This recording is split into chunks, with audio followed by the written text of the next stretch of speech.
Heading into Wednesday night, the Cavs had a record of 31-4, while the Thunder weren't far behind at 30-5. Any matchup between two teams of this caliber is instant history, but the most interesting aspect to me was the potential clash in styles. Cleveland's success had been all about their world-class scoring. With an offense that was producing over 122 points every 100 possessions, they entered this game with the second most efficient offense ever. Whereas on the other side, OKC's success had been built on an all-time level defense, allowing just 104 points every 100 possessions. The best way to describe this matchup is that an unstoppable force ran into an immovable object, and that of course led to quite the duel. I actually think it was Cleveland's defense that came into this game with some of the most interesting tactics. To nobody's surprise, they put Evan Mobley on Cason Wallace to play free safety, while Dean Wade lined up with Shea, which meant that one of Garland or Mitchell was going to be guarding Jalen Williams. And in those pick and roll situations, Allen's going to play a more traditional coverage, this time hedging to get the ball out of J-Dub's hands and force the offense elsewhere. A couple minutes later, J-Dub set up the pick and roll again, and instead of hedging, Allen sits back in a deep drop where he's able to blow up a lob. With that said though, when it was Shea who ran the pick and roll, Allen and Wade were gonna switch everything as Wade has the size to match up with most bigs. On this one, Wade finds himself cross-matched with J-Dub, but it's the same thing. He and Allen switch, preventing any potential numbers advantage and forcing Williams to create on an island. Allen does a good job moving his feet. Sometimes great players hit tough shots though.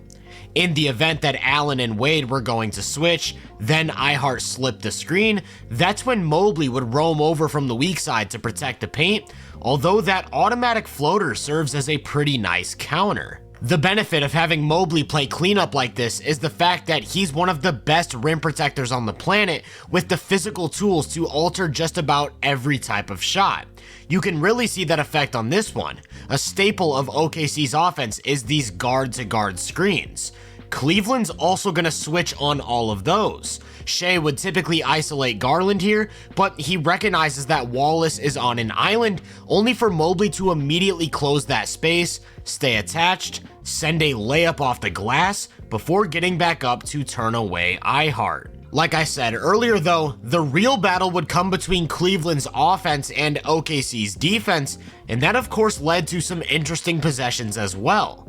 The Cavs opened with Wade screening for Garland to get Shea switched onto the ball.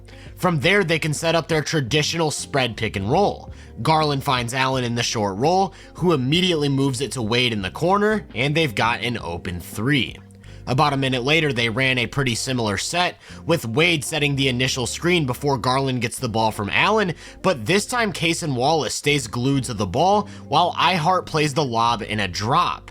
That pretty much neutralizes the threat, and the Cavs end up with a tough moving jumper for Mitchell that doesn't drop. Speaking of Mitchell, when he ran pick and roll, things looked a little bit different. Instead of a drop, iHeart's gonna jump out to the ball to get it out of his hands. Once again, Allen makes the right decision out of the short roll though, and Wade's got more easy points. There was only one possession in the first where iHeart was forced to switch onto the ball, and it became abundantly clear why OKC tried to avoid this at all costs. Garland absolutely abuses the mismatch, and Allen ends up at the free throw line with a chance to go up one. After two made free throws, the Cavs decided to mix things up, going with a zone, and the way they rotated to cover all bases looked really good. The Thunder just happened to do an even better job of moving the ball and hitting the right pressure points, and without Mobley on the floor to cover a ton of space for them, J-Dub winds up with an open corner three. That zone lasted all of one possession because next time down they were back to the same old man defense, with Wade doing about as good of a job as you can expect against a guy like Shea. Like I said, OKC loves to have their guards screen for the ball, and the Cavs continue to switch all of those actions. J-Dub on Garland is a mismatch, but the idea was to stall the offense and make them play one-on-one. That was especially prominent with Shea. They knew that Allen would be switching onto the ball off of screens, which meant that he could consistently get a matchup he liked.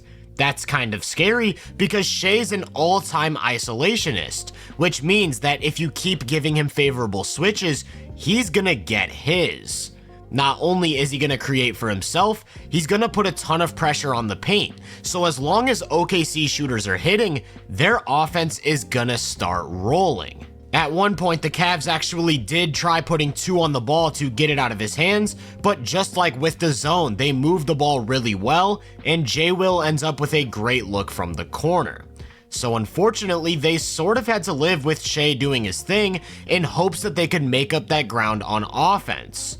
Fortunately for them, they have a seemingly endless amount of ways to hurt you. When Mitchell's on the bench, LeVert's another guy who can initiate and run pick and roll, and this was an especially fun play with Dean Wade setting a nasty off-ball screen to free up Strus, who hits the 3 but accidentally stepped out of bounds. They found something there though, so on a baseline out of bounds play next time down, they set up basically the exact same look. A LeVert pick and roll, while Wade sets that screen for Strus on the weak side, but this time it doesn't really create the separation they want.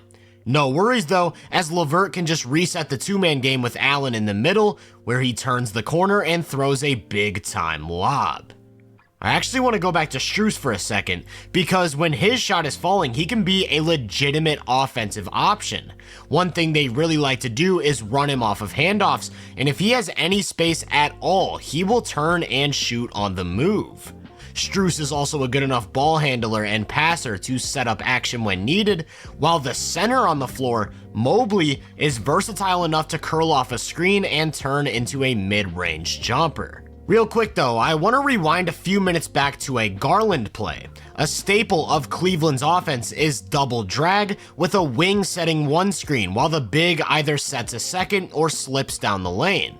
This time it creates a wide open 3 that Garland misses, but if we go back to the end of the quarter, you'll notice they set it for Mitchell, but with one tiny change. Now the big is going to be setting the first screen while one of their wings sets the second. That's so they can force Shea into the action, creating the switch they want as Mitchell beautifully sets up Mobley. I will say, it wasn't all coming easy for the Cavs though. I think there were a couple possessions where OKC's pressure and versatility made a pretty clear difference. Like when Mobley uses a ball screen, Kayson's gonna play the drive in a very soft hedge, while J-Will goes under the screen, and that's so they can force Mobley into taking an off the dribble 3, where he struggled all season. I also think Cleveland's surplus of secondary ball handlers becomes slightly less prominent when facing a team with just so many athletic wing defenders. On this one, Wiggins puts the clamps on LeVert and forces him into a really tough look. So by the end of the first, the Thunder actually had a pretty decent advantage, leading by 7 points. To start the second though, it was all about Cleveland's superpower as an offense. If you don't know what I'm referring to, watch what happens when OKC decides to send Mitchell a double. He gets the ball to Okoro, who moves it to Niang in the corner, who finds Mobley in the middle, where one more pass leads to a wide open corner 3 for Max Strus. There isn't a team in basketball better at moving the ball. Even off an inbound, they waste no time getting the ball up the court with passes, and it finds Mobley in the low post, who muscles his way to the rim for 2 plus a foul. All it takes is that initial advantage. This time it's Ihart jumping out to Mitchell off of a screen. That leaves Mobley matched up with a smaller player, and with a couple passes they're able to get him another low post touch, although J-Dub actually sends that away. They get a second chance though and reset the possession, but nobody stays on Mobley, so he gets another paint touch, this time earning a trip to the line. In addition to having a ton of passers, they have a surplus of ball handlers. I already talked about Garland, Mitchell, LeVert, and Strus as 4 guys who can legitimately initiate. Another one is Ty Jerome, who's been one of the most efficient pick and roll players in the league. On this one, they're going to set up that double drag for him, and nobody picks up, so he attacks that open space and gets to a floater. This offense just has so many different ways to beat you. Both Garland and Jerome are on the floor, but they instead go to Strus in the 2-man game with Allen. He applies pressure, looks off the help, and finds Jerome down low for easy points. And again, I want to quickly highlight the play of Jerome in the second. He only played 6 minutes, but recorded 7 points and an assist without missing a single shot. On the other side of things, these are the non-Shea minutes, which means J-Dub has to carry the load, and the Cavs went with Okoro for the matchup.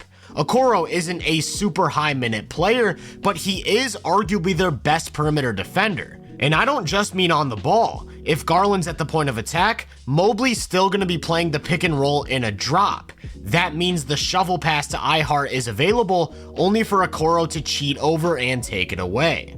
Despite standing 6'5", Okoro has the lower body strength of a bigger forward, so when he's the one being screened, they're comfortable giving up that switch, although J-Dub counters this one with a quick pull-up 3. It was the same thing when Allen checked in for Mobley. OKC's gonna set up a double drag of their own so that they can force Garland onto the ball, but watch how seamlessly Allen picks up J-Dub off the screen, while Okoro slides down to take Hartenstein and Garland peels onto Wallace. By using Okoro as their on-ball guy and switching all of his screens, they were able to really limit OKC's dribble penetration, although those guys did continue to score thanks to some impressive shot making. When Shea checked in, things looked a little different. They're still switching everything, which means that he can basically handpick his matchup, here just destroying Ty Jerome in isolation. That's when the Cavs decided to once again throw that zone look in hopes that they could take away the middle of the floor from Shea, and the Thunder counter by setting a flare for Isaiah Joe, who gets a great look but doesn't capitalize. Again, that zone lasted all of one possession, but next time down they sort of had a similar idea. Everyone's gonna be in man, except for Allen, who's completely ignoring Jay Will to pack the middle of the floor. So instead of getting to the mid-range, Shea steps into a tougher look from 3. Allen in this sort of one-man zone did a great job of limiting paint touches. On this one, OKC tries to pull him into the action, to which he jumps out to the ball in a high drop. Shea has nowhere to go, and the result is a turnover. Of course, when Wade checked back in, he and Allen would continue to switch every action, and Shea continues to do a great job of getting to his spots, although he's unable to hit this one. Just a few seconds later though, the Cavs find themselves reversed, with Allen starting on the ball and Wade having to switch out. Allen follows Shea too high, leaving the paint wide open for a backdoor cut. So OKC was still getting points up, but now it was time for a classic Darius Garland flurry. It starts with that double drag, with the first screen getting Isaiah Joe switched onto him and the second attacking Jay Will. He leverages the threat of his pull-up jumper to clear the lane for Allen as he draws a foul. Next time down, instead of double drag, it's going to be a more traditional spread pick and roll look, and once again he uses the threat of the pull-up jumper, this time to create a driving lane before lobbing it up to Allen. And the reason the defense is forced to react to the threat of his outside shot so aggressively is because as soon as they don't, he's doing this, and just like that, it's a 1-point game. By the time the stars were all back in for both teams, the Thunder led by 3. But the thing about these starting units is that the Cavs have one huge advantage to attack. Without Chet, OKC doesn't have a true second big to play alongside Ihart or Jay Will, which means that either Mobley or Allen is pretty much always going to have a mismatch, and that created all sorts of problems for OKC's defense. Not only did they have to overcommit to the paint, leaving shooters alone on the perimeter, they consistently struggled to close possessions on the glass. To make matters even more difficult, the big-to-big passing between Mobley and Allen is among the very best in the league. So in any situation where the opposing big is forced to choose between them, there truly isn't a correct decision. The Cavs started to build some serious momentum, and when they were up 1 in the closing seconds, Mitchell decided to join the party on a drive for his first made field goal of the game. That's right, Mitchell shot just 1 of 8 in the first half, and I think there are a few factors at play. For one, it was pretty clear that this just wasn't a great shooting night for him, missing quite a few looks that he typically hits with consistency. But he was also being played incredibly well by Lou Dort. On this one, Dort stays glued to him through 2 off-ball screens, contains an attack off the catch, and sticks with a spin to block a mid-range jumper. And this time you're going to see the Cavs try to get the ball to Mitchell in set action, to which Dort outright denies him.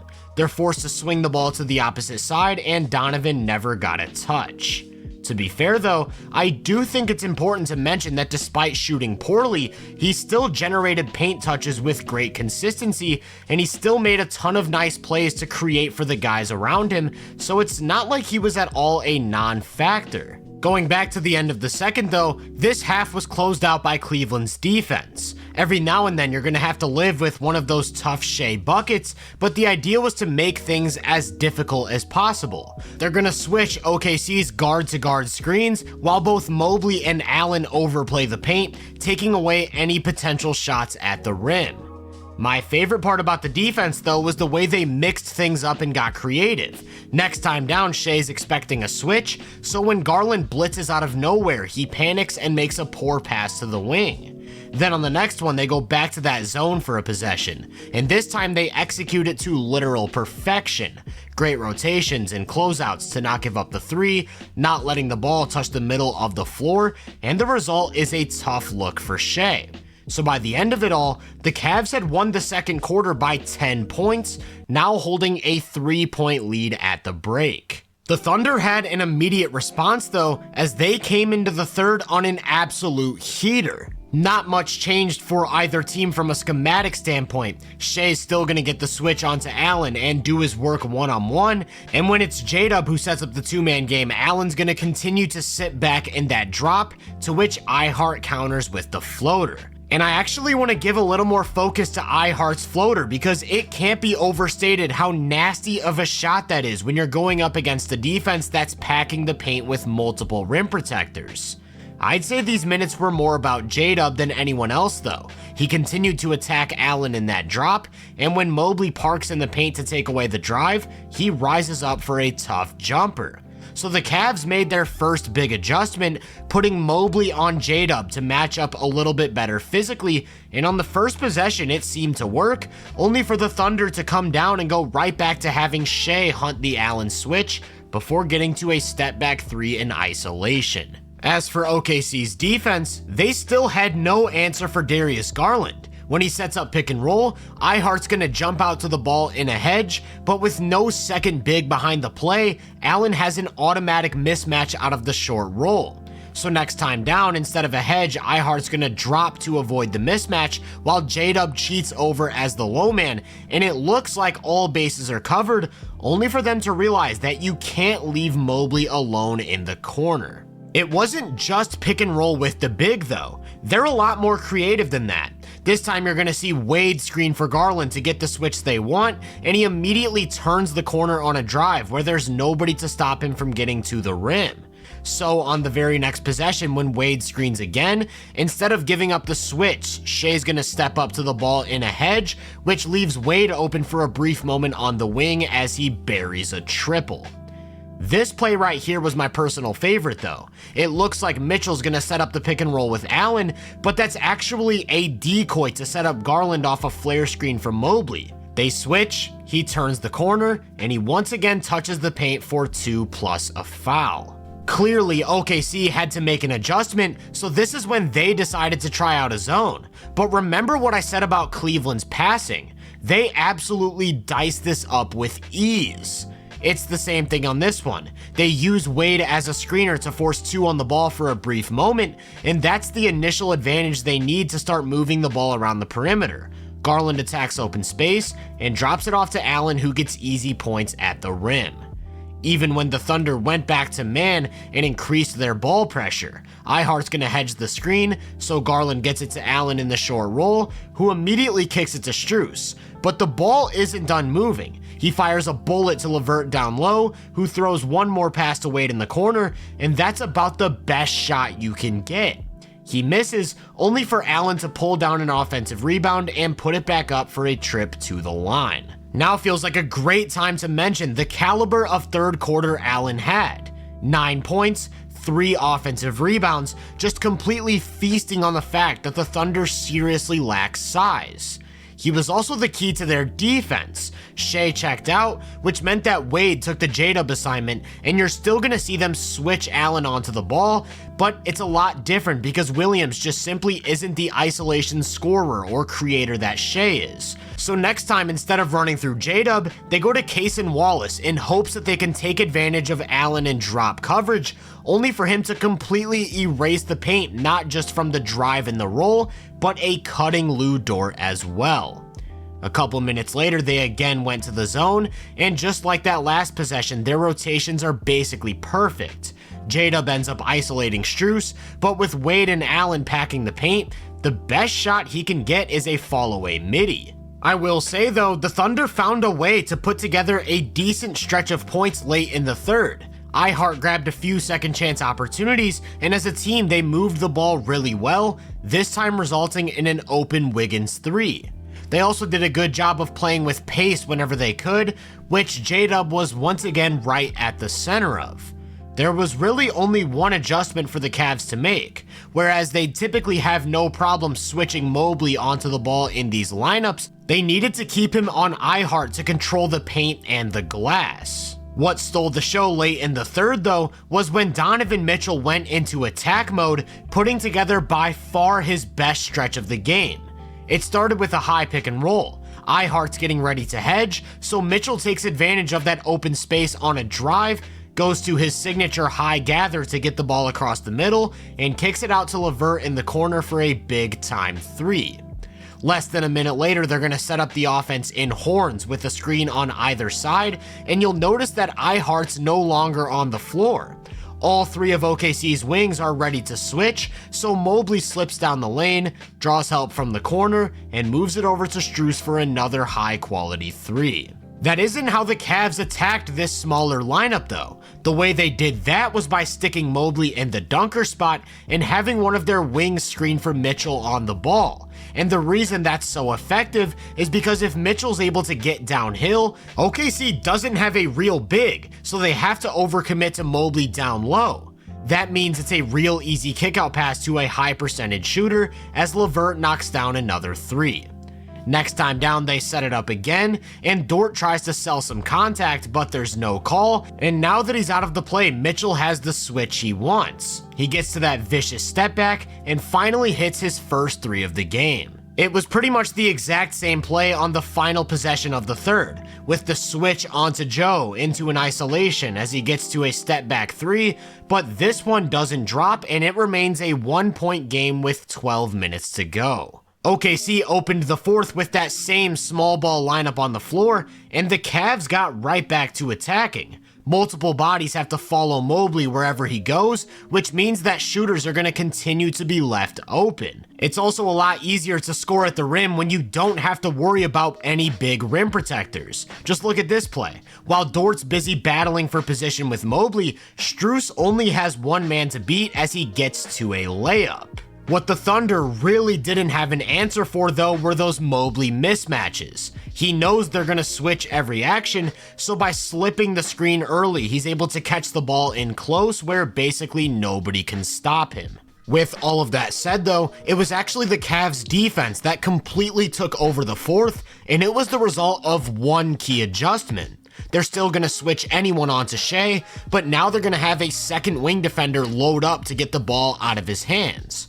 On this one, Joe hits a huge 3, but they made it clear that down the stretch, they'd rather anyone beat them but Shea. Strus loads up at the nail, recovers to Joe on a hard closeout, while Niang and Mobley pack the paint early. They're telling Kenrich Williams to beat them from the 3-point line. Just watch Mobley on this play. As Shea starts to work in isolation, he's just parked at the block. Shea has an easy kick out to Williams, but chooses to call his own number, to which Mobley jumps at him to provide a second contest. They were able to completely stall OKC's offense with this pressure on Shea. This time they outright put 2 on the ball, and when it gets moved out to Wiggins, you're going to see Strus close hard to run him off the line, while Mobley continues to play free safety behind the play. There's no advantage, and the result is a turnover. Here it is next time down. Shea's working on Mitchell, Strus comes over from the corner with a late double, and the only option is Williams on the perimeter, who just can't make them pay. Then as soon as Allen came back in, they went back to the zone. But not just for a possession here and there like we saw throughout the game, they fully committed to it for these next few minutes. And to say it worked would be an understatement. When Shea plays from the middle of the floor, he's gonna draw 2 to the ball every time. Then Jerome deflects a kickout pass to J-Dub.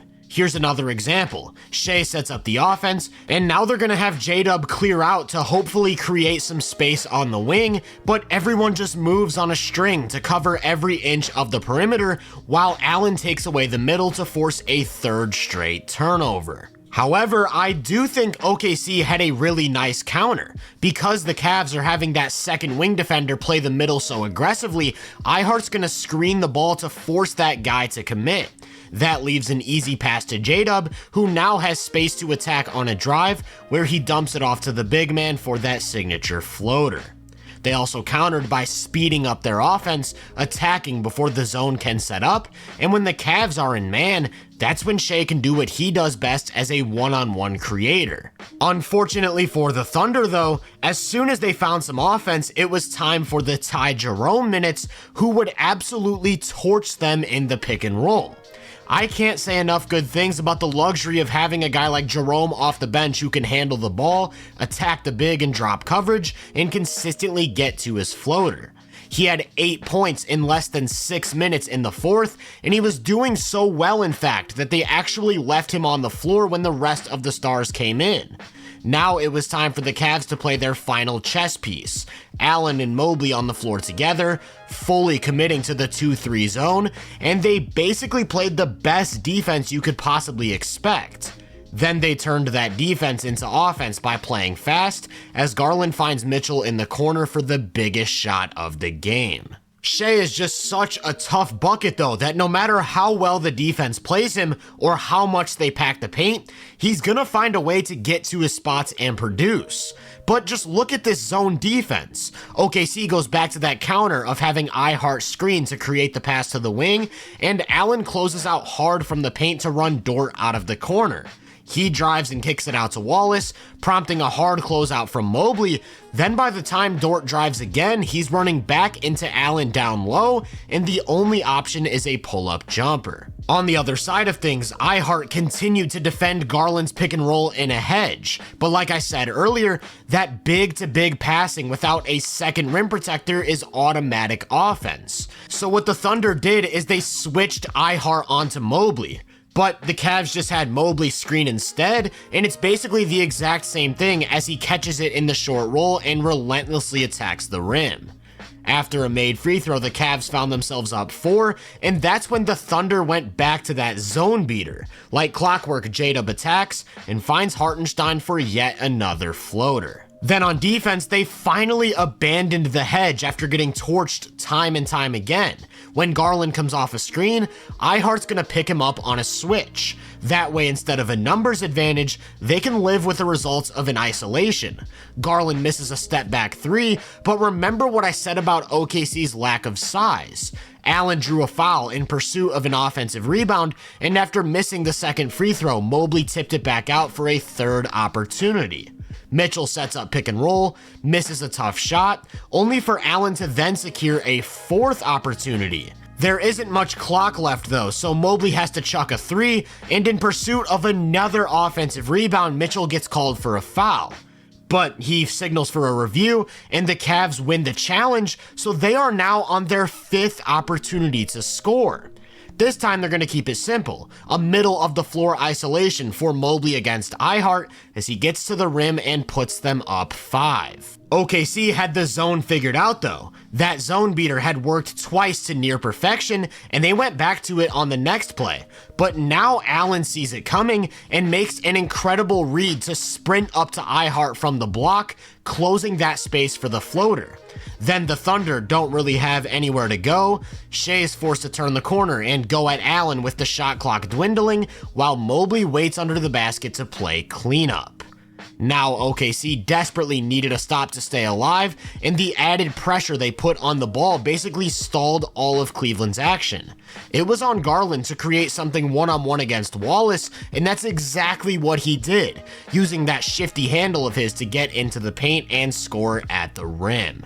and that was the dagger. It was only a matter of running the clock out to the final buzzer as the Cavs defended their home floor and their 10-game win streak. I think the biggest sign of Cleveland's brilliance is the offense they were able to produce against a defense of OKC's caliber, while their leading scorer struggled to get much of anything going. Garland took on that lead guard role when needed, with 2 huge stretches of masterful pick and roll play, but the biggest story to me was the way the big men performed. They knew it'd be their game with the types of lineups that the Thunder construct, and they responded by combining for 46 points, 21 rebounds, and 13 assists while completely controlling the defensive end of the floor. Shout out to Shea, J-Dub, and iHeart because they all had pretty standout offensive performances, but ultimately it was about the fact that they couldn't stop the bleeding.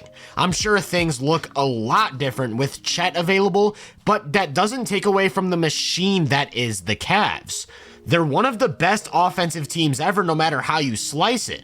They always have 3 or 4 ball handlers on the floor. Everyone in their rotation's a great passer. They're an all-time 3-point shooting team, and they can outsize most opponents. I think this game woke everyone up to their dominance, and I can't wait for the rematch on January 16th. If you enjoyed this breakdown, make sure to drop a like, subscribe, and turn my post notifications on to be first on more content. If you're interested in my more in-depth research, make sure to check out the Hoop Venue podcast and my social media profiles. You can find those links in the description. Feel free to let me know down in the comments what you thought of this game. As always, I hope you all have a great day, and I'll catch you guys in the next one.